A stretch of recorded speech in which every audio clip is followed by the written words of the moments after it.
Good evening, Facebook, YouTube, Twitter, and Google+. This is Rich again, back for your second and final video blog of the night for Wednesday, July 6th, 2016, around 8:08 in the evening in Belleville, Massachusetts. Sun's going down and the mugginess is going down with it for tonight. Temperatures are going to be in the 60s. Tomorrow, more of the same, chance of thunder showers, and then the Friday, Saturday, and Sunday is going to be in the 70s with some chances of rain showers. We do need the rain. Some news to report: Portugal is in the European soccer final, Euro 2016, so congratulations to them. It's happy International Kissing Day. The Chicago Bulls are now jumping into the Dwayne Wade sweepstakes. There's a lot of teams in it, including the Denver Nuggets, Milwaukee Bucks, Cleveland Cavaliers, New York Knicks, and Miami Heat. But somehow I think Dwayne Wade is going to stay with the Miami Heat. He's a Miami Heat player for life. And David Ortiz, Big Papi, hit his 20th home run. 15 straight years Big Papi has gone deep at least 20 times, so congratulations to him on that. And that's about it on the news. My second and final video blog subject of the night, my personality profile. Tonight's personality profile is about the late great actor, comedian, television host, musician, songwriter, voiceover artist, and a legend in entertainment back in the 50s and 60s, Steve Allen. Steve Allen had over a 50-year career in entertainment, and he done it all. He was known for being the first host of The Tonight Show on NBC. Steve was born in New York City, but he grew up in Chicago. He came from an entertainment family. His parents were Carol Abal and Belle Monterose. They were a vaudeville comedy team, and that's how Steve Allen got involved in entertainment. And he wanted to be a teacher in case his entertainment career didn't pan out. So he went to Arizona State Teachers College. That's now Arizona State University. But he dropped out to become a radio announcer, and he started doing radio in the early 40s in Arizona as an announcer.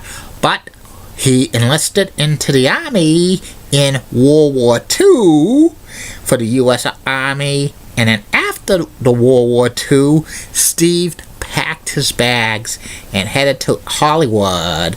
Then in Hollywood, he hosted a lot of radio shows. Many of them were talk shows, and then comedy shows. And then there was a new phenomenon coming around this time, the television. And Steve transitioned into television, and his first job on television was calling professional wrestling matches from the LA Olympia. He did not know too much about professional wrestling, but he called it for 2 years. He probably needed the money to pay the bills. You'll do anything these days to get a job, and he start somewhere. And then he got well known in LA, and he hosted a couple of talent shows on television in the early 1950s that was shown on network television. Also, Steve had a career as a singer and a songwriter, which he wrote over 8,500 songs. The big ones were "This Could Be the Start of Something Big" and "The Gravy Waltz." And for his songwriting, he won several Emmys. Also, Steve was a talented writer as well. He wrote over 50 books. Many of them were very humorous. And Steve was getting to be well known in Hollywood. And in 1954, Steve became the first host of The Tonight Show on NBC. Back then, The Tonight Show was in New York City. He hosted it. His sidekick and announcer was Gene Rabin, who became the match game host. And Steve hosted The Tonight Show for about 2.5 years. The Tonight Show was a mix of talk and comedy and music and other stuff. And Steve was becoming very big. And around this time in the 1950s, variety shows were popping all over the television, and NBC wanted to have a top hit variety show, and they looked no further to Steve Allen. And Steve Allen hosted the Steve Allen Show, which was a variety show, in 1956, and he left the Tonight Show soon afterwards in 1957. For 4 years, the Steve Allen Show was on NBC, but eventually it got canceled.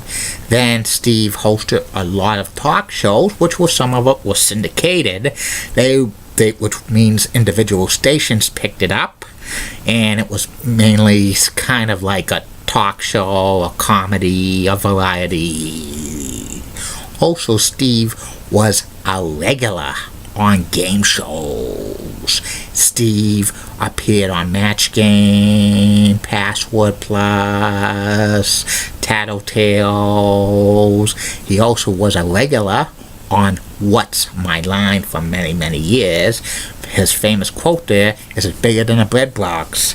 And Steve had 2 stints as host of I Got a Secret. Steve Allen hosted I Got a Secret from 1964 through 1967 on CBS, replacing Gary Moore. And during the 3 years that Steve Allen was host of I've Got a Secret, they would tape I've Got a Secret every other week, because he lived in the West Coast, and it was taped in the East Coast, New York. So they did a live one, and then they did a taped one. And that happened for 3 years. And in 1972, Steve Allen hosted a once a week version of I Got a Secret in syndication, but that only lasted a year. In the 1970s, 1980s, and 1990s, Steve continued to do shows on television. They weren't long-lasting hits.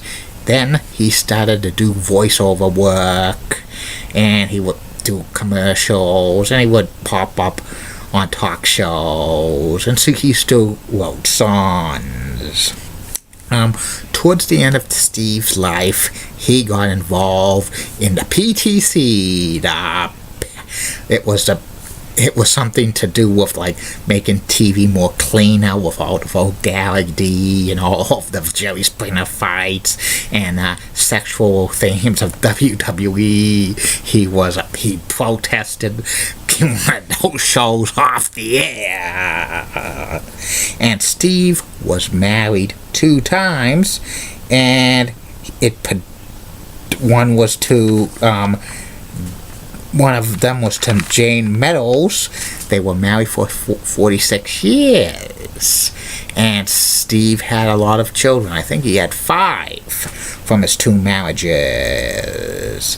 In October of 2000, Steve passed away at the age of 79 after he got into a car accident.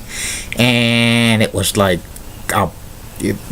he exchanged the person he had an accident with, like insurance claim, so they could take care of it. And he was driving over to visit his son, and then he saw his son, and he felt very groggy and tired because he got into a car accident. A few hours later, Steve collapses, and then he suffered serious injuries, and he passed away a short time later. Steve Allen is probably one of the pioneers of talk show host and comedy and music. He's probably going to go down as one of the 10 best entertainers of all time, in my humble opinion. And that's about it on him. And that's about it on these video blogs for the night. Facebook, YouTube, Twitter, and Google+. Tomorrow, the regular 3 video blogs are coming your way. First video blog will be about the top 10 TV cable networks that need to be contracted. That means eliminated. Second video blog will be about classic rock 100.7 WZOX in Boston. And the third and final video blog of the night will be about former NHL center Dale Hunter. Keep calm, everybody. I'm a Julie Button guy. Molly Roseblood of WCCOX and has nice legs. Elizabeth Hutt is so stunning. She's the best. Amy Swensy's so awesome. Linda Church of WPIX Channel 11 has nice legs and such a cougar. And Bobby Gibbs of ABSC 11 has that sweet southern accent. And in the words, former WCW United States Champion and WWE Intercontinental Champion Ravishing Rickwood, what I like to have right now is for all you fat, ugly, out of shape San Diego sweat hogs, keep the noise down while I take off my robe and show what a sexy man is supposed to look like. That's what Rickwood used to do. Good night, everybody. See you tomorrow.